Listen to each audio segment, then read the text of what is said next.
Hello, and welcome to another episode of Heels on the Court. Sam, how's it going? I want to talk about it. You know exactly what I'm talking about, and I don't want to talk about it.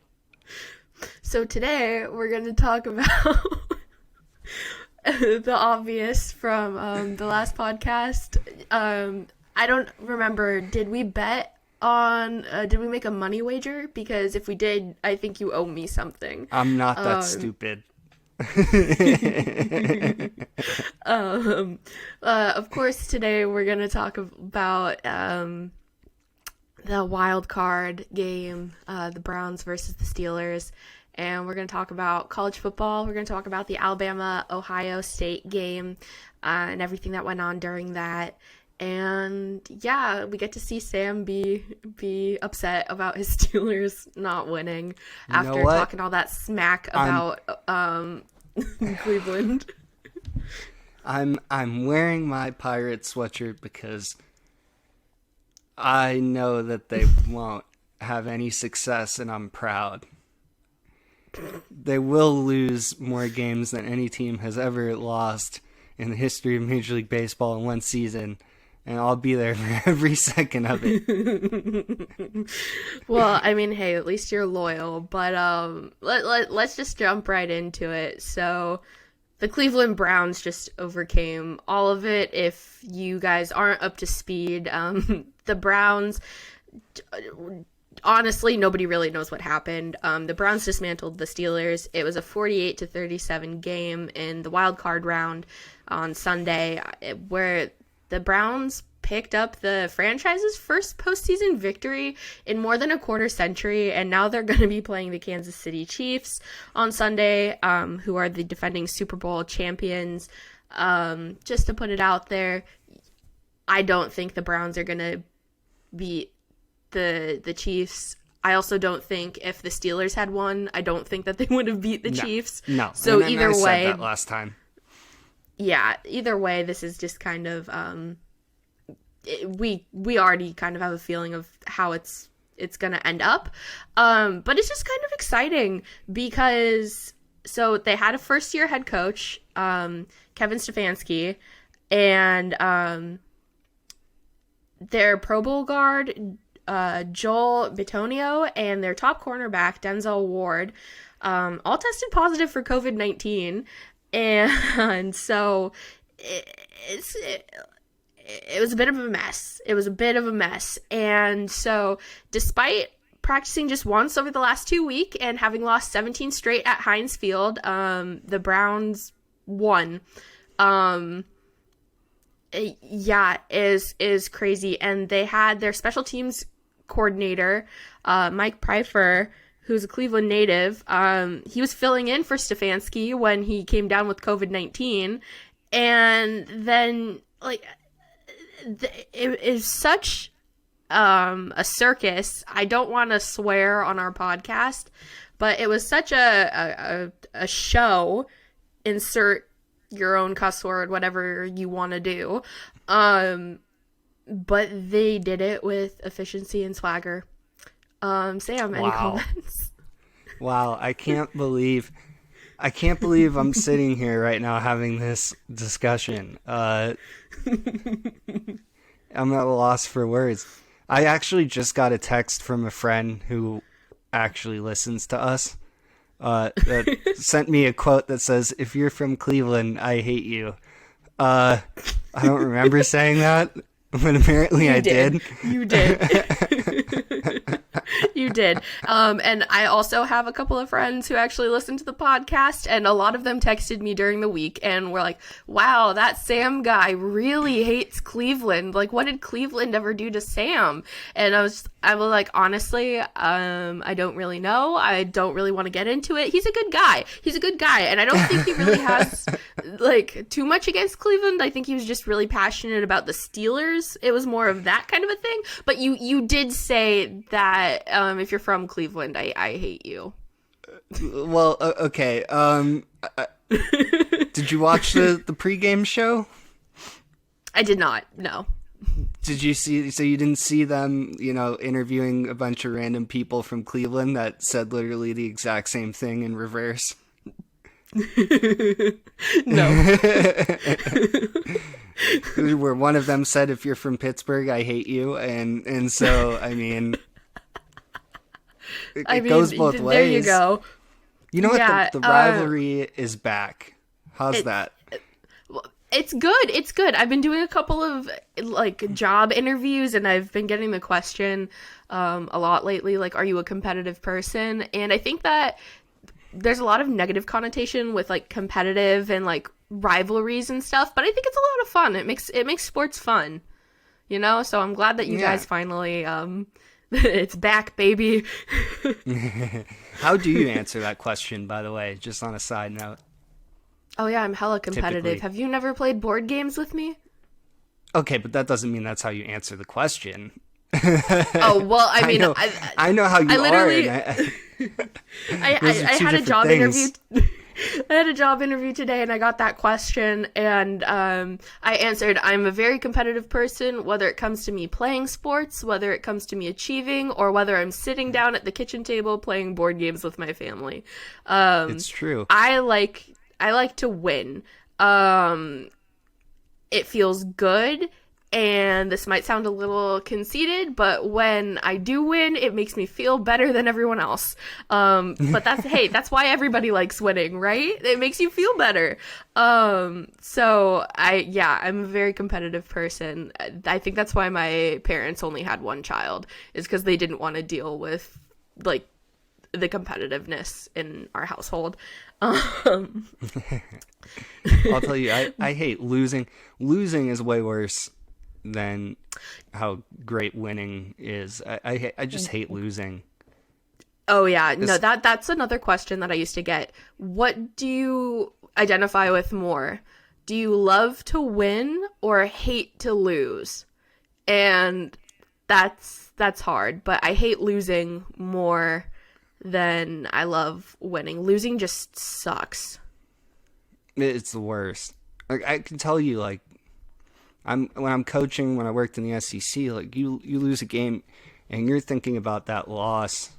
If you play on a Tuesday, you play again on a Saturday or something, it's like the longest week ever. You win. Oh yeah. And it feels like it's back-to-back days. It's just the wins. There's never enough wins. Always too many losses. No matter how good of a team you are. But anyway, back to the NFL. Yeah, let's talk about the losers. Let's talk about Roethlisberger and how he threw 3 first-half interceptions, which led to 2 direct Browns scores. Sam, please. Yeah, the floor is yours. I think you're really taking joy in this, but there's some some quarterbacks that can play to 40, and there are other quarterbacks that can't. How often do we see a quarterback actually make it into his 40s, even late 30s, and still be a really high quality guy? It just doesn't happen. Yeah. So the first 11 games, even if you, I'm staunchly against this idea that the Steelers were only 11-0 because they played bad teams. I don't think that's true at all. No. They were 4-0 against 3 playoff teams in that stretch. They beat the Ravens twice. They beat the Titans, and oh god, who did they beat? They beat help me out here. I'm blanking. I'm trying to think. I know I'm blanking too. It was, I don't know, but look, they also in the final stretch lost to some teams that were playoff teams as well. But let me look and see if I can find out. Anyway, was it the Colts? No, they beat the Colts at the end of the year. It was the second to last game. The Browns, 38-7. They beat the Browns 38-7. So you can't tell me that's a bad team. No. And it really brings up the question: is how much of a factor did Juju Smith-Schuster play in all of this? Like, I hate to be that guy. I hate to go there, but doesn't it just kind of feel like the Steelers being the Steelers again? And just dancing on the other team's logo and whatever. Look, I'm all for doing that stuff in the locker room. And that's great, but I mean, I just don't understand what goes through your mind that makes you think it's okay to go out on the field and do that before a game in front of the other team. It's not even like they don't have a chance of seeing it before the game. Like, I just explain it to me, please, because I don't get it. I don't have an explanation. I just, I really don't have anything to justify that. I mean, I get the whole rivalry thing and all of that. But then I think it comes into play, and this is where like my sports administration background and the educational side of that with Northwestern comes in, is, we did studies about like the sore loser kind of thing. And, we looked at, I believe we looked at Cam Newton, and we looked at like a bunch of different football players and things like that. And, the I'm just here so that I don't get fined, like, and basketball players and press conferences and things like that. And, we all really hate to see sore losers. And I think that there's such a stigma with that I feel like it's almost accepted and kind of like egged on for people to do that kind of stuff, like dancing on logos and whatever, and like excessive celebrations and things like that, because like the fans want to see it, and it's all about the views, and it's all about the uproar and the adrenaline rush that you're getting, and people make stupid decisions when they do that. And I think that has more of something to do with the chemical stuff in your brain, and you're just getting amped up on adrenaline. Like, people do stupid stuff. It's not just athletes. Like, we got to remember that athletes are humans too, and people do stupid things. So I think that's, I mean, it's not a justification at all. Like, I agree with you. It's wrong. But yeah, I think that sports kind of encourages that kind of thing, or like not encourages it, but just like the aura around like sports culture might encourage that kind of stuff. And it's big news, and a lot of people are like, oh, any press is good press, which is not true. I took a PR class on that. That is not true. I think for personal brand, in this case, it's true. I think that here's what I think. Juju Smith-Schuster is no stupid human being. No. As much as we both hate USC's a really good school. Although they may let people in who shouldn't be in that are athletes, but I don't think that when you hear what he has to say, we don't need to get into that. That's not him. No, we don't need to. We at some point we do need to get into that. We can, but this podcast is going somewhere else today. Yeah, but I don't think that's him. No, and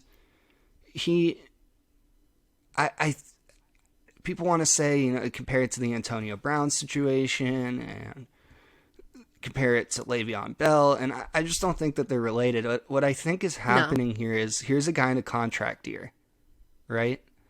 And there are so many sponsorship deals out there and so many commercials to do. And you're in a contract year. He performed really well. Even after he did some stuff that maybe he shouldn't have been doing off the field, he still performed really well. He had that fumble against Cincinnati that people wanted to say was a direct result of what he did before the game. I don't even know if that's true. I think that's just trying to create storylines. But yeah, I think as a businessman, it's pretty smart, because now he's got this giant following on TikTok. Like, any team that signs him is going to see a spike in jersey sales, or whatever it is. Yeah, so for him, it's brilliant. For the Steelers organization, it's probably the worst thing that could have happened. And but on top of it, I want to say, just watching all of the games, missing Bud Dupree and Devin Bush was the reason that the Steelers couldn't win a playoff game. Not Juju Smith-Schuster's antics. As much as I didn't like it personally, and just kind of being in a coach's background and not liking that sort of stuff. Come on. That had nothing to do with it. Yeah. He had a great game. Yeah, go on. Oh, no, I was just going to say, I mean, I think that, like, while it's shocking that Cleveland won, you know, let's just look at the final score, 48-37. It's not like Pittsburgh didn't try. You know what I mean? Yes, there were like bad plays, and yes, it wasn't the outcome that everybody expected, but that's a close game. That's not a game that I would call a blowout like you know, Alabama Notre Dame that we saw a couple weeks ago. Yeah, I mean, you were down 28-0 at the end of the first quarter. To lose by 11, that's pretty. I mean, I don't want to say it's good because there's nothing good about losing ever, especially in the playoffs to a division rival. But they could have been. It could have been 28-0. You know? Yeah, exactly. Yeah. So I mean, I think that as much as I love how the Browns won, Pittsburgh does get some credit for being able to come back the way that they did. And I think that, you know, while maybe this year was not the year, and I think this year is not a year for a lot of people for a lot of different reasons, specifically the pandemic being the main one. I think that, you know, to see a team be able to do something like that with everything that's going on, it's still pretty amazing. I think that we like to be a little bit tough and a little bit critical of teams when they lose, but it's still pretty impressive. But can you believe that the Browns, it's the first time that they've gotten a postseason victory of any kind since beating New England on the road on New Year's Day in 1995? Well, I mean, as a fan, I've been through a similar situation. I mean, but that was 3 months before Baker Mayfield was even born. Uh-huh. Which is... well, it was 95, right? 94 or 95? 95, and their first playoff win on the road since December 28th of 1969. That is 8 years after my mom was born. Jeez. I didn't know that second one. Yeah. But, yeah, you're talking about... Oh, my goodness. What am I supposed to say at this point? I dug myself such a deep hole. But yeah, I mean, I totally know what it's like to be a fan of a team like that, and it sucks. And then when you break through, it's crazy. But don't be too excited yet, because I know that they're not gonna beat the Chiefs. I mean, if they do, I will eat crow. I will completely apologize to the Browns organization and anybody who is a Browns fan. And I have no stake this year. I don't care who goes to the Super Bowl this year. I just want a good game. So that's my take on it. But I would be shocked, so shocked, if the Browns win against the Chiefs. Yeah, I'm sticking to what I said before. The Steelers wouldn't have beaten the Bills, and the Browns are not going to beat the Chiefs. No. So those two situations just wasn't going to happen. And if the Browns play the Ravens in the AFC Championship, I quit. I'm not doing this anymore. I'm done. I need your resignation 2 weeks beforehand. I need it in written notice, and I need you to help me find a replacement co-host. Yeah, I'll find a replacement, but I'm done, and I'm moving to an island, and I'm never watching sports again because I can't watch a game guaranteed with the Browns or the Ravens going to the Super Bowl. No, I can't do it. I can't watch that. So I'm the biggest Chiefs and Bills fan of all time right now. I need them both to pull it out and win, and then that way anything that happens is fine with me. I can believe it happened, but I can't believe it happened at the same time. It was such a brutal start. How does that happen? Like. I honestly don't know. First snap, over Roethlisberger's head into the end zone, Browns touchdown. Like, what? Mm-hmm. With an all-pro center, one of the best centers in the last decade. Like, what is happening? And I'm sitting there, and at that moment, like, I'm like, they're not recovering from this. There's no way. There's absolutely no way they're recovering from this. And sure enough, 28 points later, they finally started to make a little bit of a push at it. And it reminded me of the 2002 game a little bit, where I was like, oh, here we go. Here we go. But no, then not meant to be. So, oh well. Good. Nice job. Maybe next year. Good job. Good job, Browns. You won a playoff game. Congratulations. But with all of that being said, I won't annoy you with Cleveland any longer than you need to be. Let's move on to some college football. Let's talk about Alabama and Ohio State. But first and foremost, congratulations to DeVonta Smith, who won the 2020 Heisman Trophy. Of course, Smith won. He's amazing. He's the wide receiver, the third Crimson Tide player to win the Heisman, and he, I believe, is only the fourth wide receiver to receive the award, since the first since, I believe, 1991. You might want to Google that. Don't trust me, podcast listeners. But amazing player. He posted an FBS best at 1,511 receiving yards and 98 receptions in 11 games during the 2020 season, and that does not include the college football playoff. And he also caught 17 touchdown passes. So, I mean, what a beast. What a beast. I can't. The guy's incredible. And finally, the Heisman voters got it right. Right? I think so often they don't, and everything's becoming a quarterback-driven football league, or, you know, however you want to put it in this case. But it's not always the case. Right. And I think here it could have been easy to give it to Mac Jones, and maybe even deservedly so. But DeVonta Smith, my goodness, is that guy good? Yeah. And then you saw what he did in just the first half. One half. Unbelievable. 215 yards or something like that, and just ridiculous. He's very good. He's very good. And everybody knows too, I mean, I went to Ole Miss. I hate Alabama. Why is every episode coming to who I hate? Why can't we talk about who I like, huh? Yeah, hotty totty. But why can't we talk about who I like for once? Because everyone that you like sucks at sports. That's true. I do like, well, I don't know.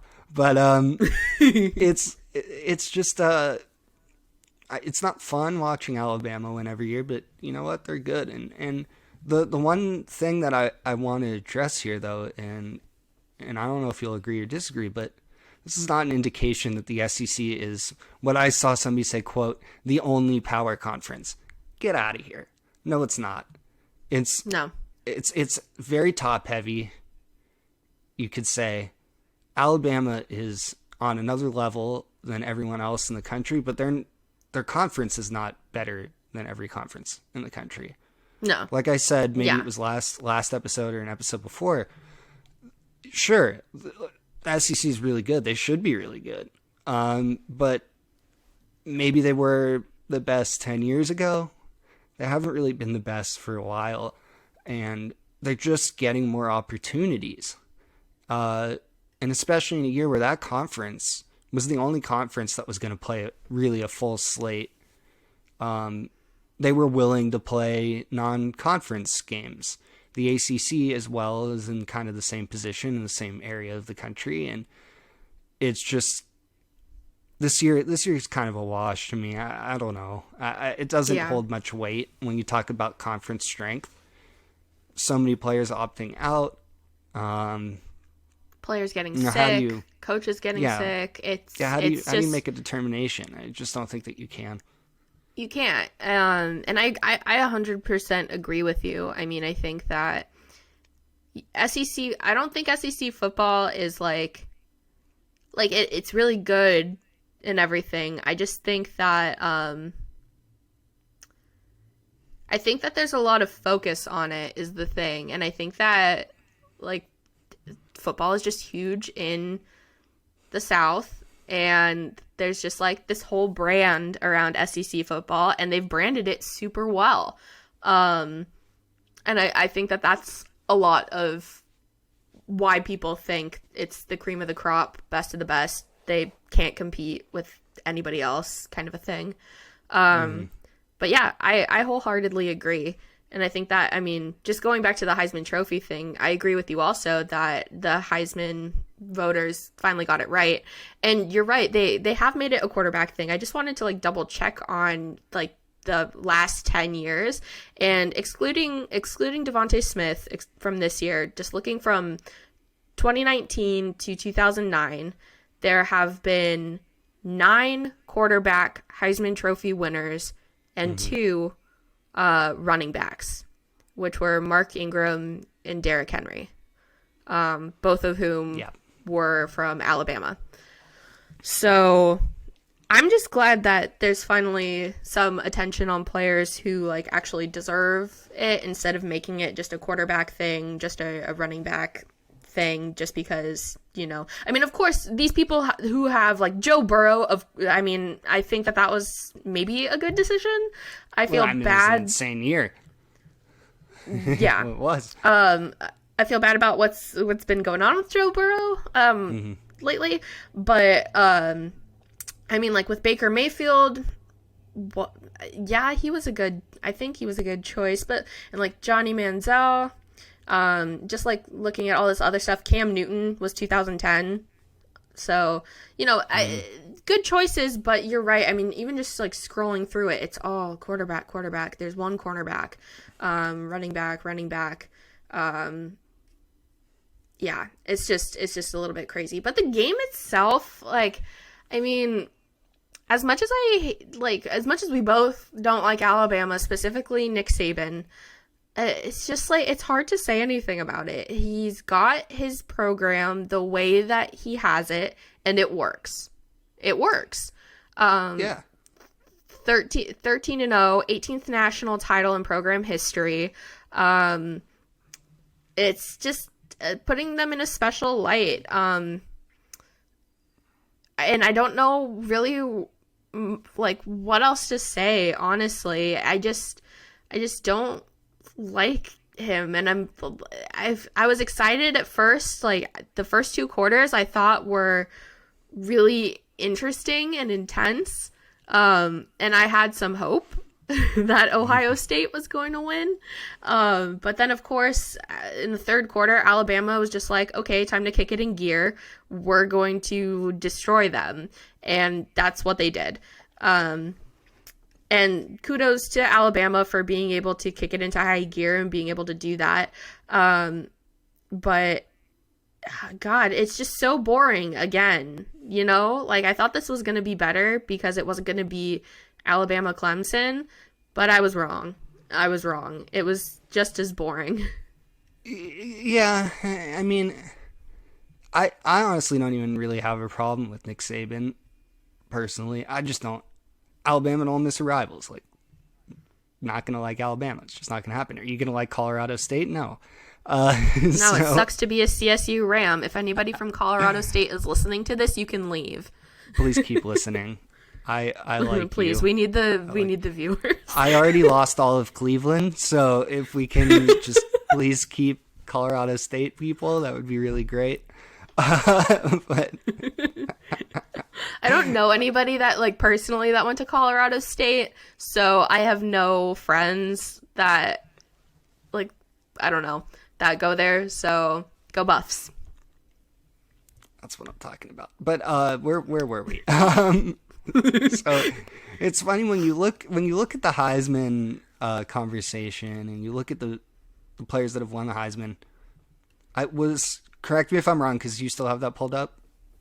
Yes, I do. Reggie Bush was the last one to. Oh no, Marcus Mariota was the last one to win it outside of the East Coast, and then before that was Reggie Bush. Scrolling because it's a long list. Yeah. Marcus Mariota, Oregon, 2014. And then what was the other name that you said? Reggie Bush, Reggie Bush. Reggie. 2005. Reggie. Yep, USC. But that was vacated. Yeah, it was, but it still counts. I don't understand this East Coast Southern bias selecting. Is it really what I said the other time we were on here, that it's about who they're actually watching? Are they really going to bed before all the games are done? I don't know. Like, I thought Christian McCaffrey should have won it at some point, and there are a few others. We don't need to go into too much detail about that, but it's just like, I mean, it gets ridiculous. Andrew Luck probably should have beaten RG3, didn't. So where's the love to the Pac-12? There's no love. There's none. None Pac-12, at all. though, Pac-12 signed such a bad TV deal that I don't even really see them recovering for a long time. Oh, no. Yeah, I don't know the specifics of the deal, but it is terrible. And it's hard to watch the Pac-12. I mean, really, really hard to watch the Pac-12. I can't even stream the Pac-12, and I've got all the back end sites and everything because I don't have cable. So I borrow people's logins and I stream things on the internet. But yeah, it's not good at all. And I'm bummed about it because I grew up with the Pac-12. I went to a Pac-12 school in person for my graduate degree. I did not set foot on the Northwestern campus, not once. I have never been to Chicago nor Evanston, so I never even got to see a Northwestern football game in person, which is something that is on my bucket list. I'd like to go to a Big Ten game someday, but it's a little disappointing that I'm not able to actually watch the teams and the schools that I grew up with as a child play sports. And I basically have the ESPN app and I listen to the radio for sports, and that doesn't help because then my ADHD just I start doing 5 other things and then I miss an entire game. But yeah, it's not a good TV deal, and they should really rethink that. But the Pac-12 has a lot of issues that I think that people don't really realize with the administration side of things. Not the coaching and the teams, but just administratively, the Pac-12 needs a little bit of work. Well, the Pac-12 does something that a lot of conferences won't do, which is turn down athletes that can't get into the schools. True. It has really some of the highest quality education of any power conference in the country, and really any conference in the country. And it's so when we look at it and we want to pick this apart and say, well, the Pac-12 is doing this wrong and that wrong, but maybe these things are the right thing to do from a moral perspective as opposed to sort of a business perspective. And because ultimately this is supposed to be amateur sports, and really how much profit in the initial stages, how much profit was really supposed to be made off of this. So maybe the Pac-12 is doing the right thing. But I do think that signing a TV contract that restricts watching to so many people, even in the area. I have cable. I don't have Pac-12 network. Pre-COVID, you'd have to go to a bar to watch it or something, a restaurant, something to be able to watch games. But, it's just, there's just, maybe they're onto something and they're just a decade ahead and things will change in that direction. But, they've certainly lost out on a lot of really good recruits at UCLA and Cal, where players just couldn't get into the school and didn't meet those minimum requirements, and they ended up going elsewhere, which I don't think is necessarily a bad thing, because at the end of the day, these are schools, these are universities, and they have standards that need to be upheld. And if we're gonna if we're going to punish one group of people, like we saw not long ago with these kind of side door admission scandals, we need to hold everybody to that same standard. So just because a guy's really good at football doesn't mean that he should get into UCLA if he can't. If he can, Right. all the power to him. But maybe it's not such a bad thing after all. I don't know. You've been closer to that side of things than I have in my life. Yeah. So where do you stand? I agree. I think from a selfish kind of point of view, I do believe that colleges are there for the main reason of educating people. And I believe that standards should be upheld and they should be consistent across whether you are part of athletics or whether you are just a academic student. I have seen special treatment, not necessarily with anybody that I worked with in an athletic department, but on the professor side of things, I have seen special treatment being given to student athletes versus students who are just there to go to college. Now, whether or not this is condemned by the institution that I was at, or it's encouraged at the institution I was at, I do not know. I'm assuming that it's not encouraged, and I'm assuming that this is solely based on the professors that I have interacted with. But I have seen special treatment being given, and it really pisses me off, to be quite frank. I would love special treatment.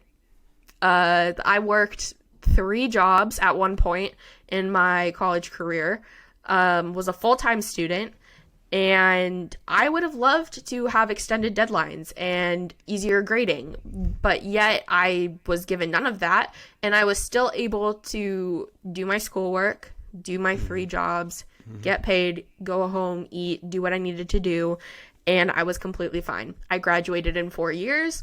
I graduated with an okay GPA, not great, but okay.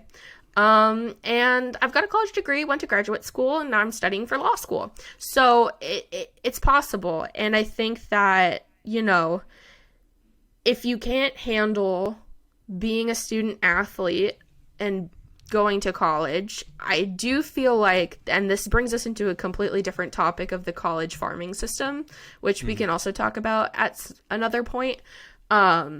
But I do believe that there should be another way for students or young college athletes, instead of having to go to college for X amount of years, like the NCAA Division I manual prescribes students of what they have to do before they can be recruited. There should be another way for students to either get an AA or some kind of other type of degree and still be able to pursue professional sports if they feel that that is the way that they want to go. We cannot rely on the college farming system to continually push out athletes, specifically just looking at it from an academic point of view. It brings down the credibility of universities, and it brings down the faith that people have in an institution. And I believe that that's something that not a lot of people probably think about when they go to college, specifically people who aren't athletes, but people who want to work in the sports industry, whether that's being an athlete or being on the front office team or coaching, etc. That's something that I think about quite frequently. And just trying to think of how people are doing it ethically. And culture is something that's huge to me in whatever kind of job I work in. I want to be in a culture where I'm appreciated and things are being done the right way. So that's what I look for, is, are you doing things ethically? And is your culture somewhere where I would fit in? But yeah, I think the Pac-12 is doing it right. And I don't know. I have a special soft spot in my heart for the Pac-12. Grew up in a UCLA family, went to UCLA Bruins family camp as a kid, sleepaway camp, was brainwashed into hating USC, When I applied to USC as an undergraduate, my family almost disowned me. So I didn't get in. Well, I didn't get into either school, but I especially didn't get into USC. So they were happy about that. But yeah, I mean, I think I don't really know. It's tough. It's tough. And I feel like I had something else that I was going to say and it just like completely went out of my head. I don't remember what topic it was going to be on. Oh, no, I do remember. It's on the same topic. Okay, so I was chatting with a friend who went to Purdue, and I'm not going to name the specific NBA player or what team he was on. However, my friend took a class with an a potential NBA player. He now plays for a team. He said that he was the dumbest person he has ever met. And I think that also shows that some schools prioritize good players over the educational aspects of it. He said that he had to teach this player how to save an Excel document, which I feel like is self-explanatory. Well, it depends what background you come from. It could be look, I went to a university with a lot of students that were of a financially difficult background, and it was access to stuff that they really have never had access to before. And when you're talking about computers and all that sort of stuff, so there's an argument to be made there that it's just like, if we're being honest, a lot of what we can do with a lot of technologies, we come from a relatively privileged background, and everybody has their struggles. True. But so that's definitely something to think about. And I'll tell you that on the legal side of things that you can do to support your student athletes, the Ole Miss FedEx Student Athlete Academic Success Center is one of the most incredible things that I've seen around college sports, because it was built, specifically for student athletes to get help with academics. They have tutors that they're assigned to. They must show up to tutoring to be able to play. And I think a big misconception that I heard often was you go to that place and they hold your hand and walk you through school, and it couldn't be further from the truth. They bring you in and make you do the things that you're supposed to do, really help you and teach you how to do the things that need to be done to be successful in college. And the truth is, when you're talking about specialized schools and you're talking about turning, sports in the sports industry into sort of into a trade school sort of thing, for lack of a better word, I think it's a really dangerous thing to put yourself into, because now your degree is in something sports related, or you were on the track to be a professional and you blew out your knee and now it's done for you. Definitely. And so having a degree in something else can't hurt. Now, should colleges be the only thing? That whole discussion is another academic discussion that people are having on an academic podcast, where they're saying, is college really that necessary? Now Right. You need a college degree. Now you need a bachelor's degree. Now you need a master's to really do anything that you want to do. And honestly, a master's doesn't even get you that far. Trust me. My master's has not really helped me at all. And that's why I'm going for a law degree, which is like, that's 3 degrees now. Mm-hmm. And it's expensive. Oh my gosh. Yes, it is expensive. And I think that when I was saying that, not having to go to college, I think it was mostly like having them being able to still get an AA in something, or having them be able to get a bachelor's. But I think that, you shouldn't have to wait 4 seasons since the last time you were in high school, or the last season before you're 18. The rules behind the reason why student athletes have to go to college, I think, is what I'm talking about, is what needs to change. Because if a student athlete goes to college and they go for 2 years or something, and they're in their prime and they're top of the line and whatever, and they want to be drafted, they can't be.